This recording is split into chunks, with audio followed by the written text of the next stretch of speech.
सुप्रभात बच्चों, आप सभी को आज की हिंदी कक्षा में हार्दिक स्वागत है। तो बच्चों, आज हमारी कहानी नहीं आत्मकथा है ना। किसकी आत्मकथा है? हाँ, एक कागज की आत्मकथा। और ये कागज कहाँ का कागज है? हाँ, मीनू की डायरी का कागज है। Very good. तो मीनू की डायरी का वह कागज अपनी आत्मकथा हमें कहकर एक कहानी के रूप में बता रहा है। चलिए हम आत्मकथा के आगे का भाग देखते हैं। तो सब लोग अपना टेक्स्ट बुक खोलिए, पेज नंबर 60। तो पिछले भाग में हमने देखा था एक कागज, एक बूढ़ा काका आ गया था, है ना। वो फैक्ट्री में छापे खाने में बंडलों में पड़ा हुआ है और बंडलों में पड़े कागज बूढ़े काके से अपने फ्यूचर, भावी के बारे में, भविष्य के बारे में बता रहा था। तो काका ने क्या कहा था छापे खाने में? काका ने क्या कहा? हाँ, कोई कहाँ जाएंगे? छापे खाने में न्यूज़पेपर में छापने के लिए चले जाएंगे। और कुछ क्या है, एक व्राप के रूप में, जैसे हम तोहफे को गिफ्ट व्राप पर बन जाएंगे। और कुछ किताब पुस्तकों के पन्ने बन जाएंगे, है ना। तो इस तरह बहुत सारे ऑप्शंस है, लेकिन किसी का किस्मत यानी फेट क्या होगा यह कोई नहीं जानता। तो आगे देखते हैं क्या कहता है। पीछे से नन्हा कागज बोला। तो यह काके का यह सारी बातें सुनकर पीछे से, फ्रॉम द बैक साइड, पीछे से नन्हा कागज बोला। नन्हा मतलब स्मॉल, लिटिल, कागज बोला, और हम में से कुछ आपकी तरह दीवार पर पोस्टर बनकर लटकेंगे, है ना। तो काका कहाँ पर लटका हुआ है? हाँ, उस फैक्ट्री के दीवार पर, दीवार मतलब वॉल पर चिपका हुआ है पोस्टर बनकर। हाँ बिल्कुल, काका कह रहा है, हाँ बिल्कुल, मुझ पर अलग अलग जानकारी भी लिखी जाती है। मैं यूं ही नहीं लटका, मुझ पर क्या है? जानकारी मतलब इंफॉर्मेशन। मुझ पर अलग अलग जानकारी भी लिखी जाती है। मेरे ऊपर हमारा पूरा जीवन काल लिखा है। तो क्या है? तुम्हारा जो जीवन काल है, लाइफ टाइम है, यह पूरा मेरे ऊपर ही लिखा हुआ है। देखो, पास आकर देखो। मेरे पास आइए, कम नियर। तो क्या है? देखिए, मेरे पास आकर देखिए क्या क्या लिखा है आपके बारे में, हमारा जन्म कैसे हुआ है, ये सारी मेरे पास आकर देखिए क्या लिखा गया है। तो सभी कागज आंखें गड़ाकर पढ़ने लगा। उसके नियर चला गया, पास चला गया और आंखें गड़ाकर स्टेयर करते हुए पढ़ने लगा। पढ़ने पर पता चला कि हमारी खोज मिस्र के लोगों ने की थी। मिस्र मतलब इजिप्शियंस आना हमें खोज किया है। खोज करना मतलब डिस्कवर। हमारा पेपर की डिस्कवरी कहाँ हुई थी? इजिप्ट में हुआ था, मिस्र में हुआ था। मिस्र के लोगों ने की थी।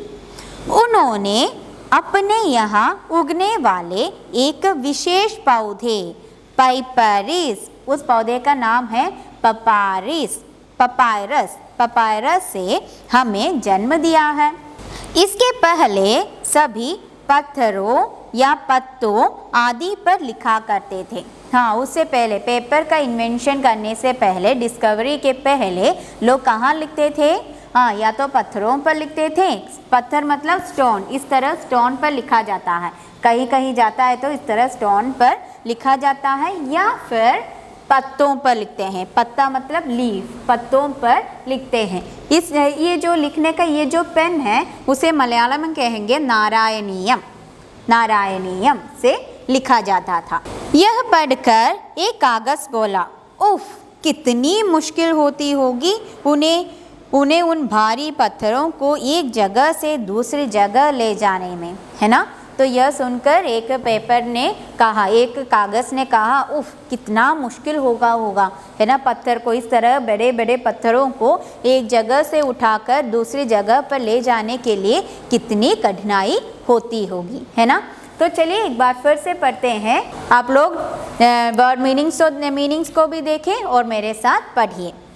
पीछे से नन्हा कागज बोला, और हम में से कुछ आपकी तरह दीवार पर पोस्टर बनकर लटकेंगे। हाँ बिल्कुल, मुझ पर अलग अलग जानकारी भी लिखी जाती है। मेरे ऊपर हमारा पूरा जीवन काल लिखा है। देखो, पास आकर पढ़ो। सभी कागज आंखें गड़ाकर पढ़ने लगे। पढ़ने पर पता चला कि हमारी खोज मिस्र के लोगों ने की थी। उन्होंने अपने यहाँ उगने वाले एक विशेष पौधे पपायरस से हमें जन्म दिया। इसके पहले सभी पत्थरों या पत्तों पर लिखा करते थे। यह पढ़कर एक कागज़ बोला, उफ, कितनी मुश्किल होती होगी उन्हें उन भारी पत्थरों को एक जगह से दूसरी जगह ले जाने में, है ना। तो यह है हमारी आज की कहानी का भाग। तो बताइए बच्चों, पेपर का इन्वेंशन कहाँ पर हुआ था? डिस्कवरी कहाँ किया था? किस तरह के लोगों ने किया था? हाँ, इजिप्ट यानी मिस्र के लोगों ने किया था। और कौन सी पेड़ से पेपर उगाया जाता है? पेपर बनाया जाता है?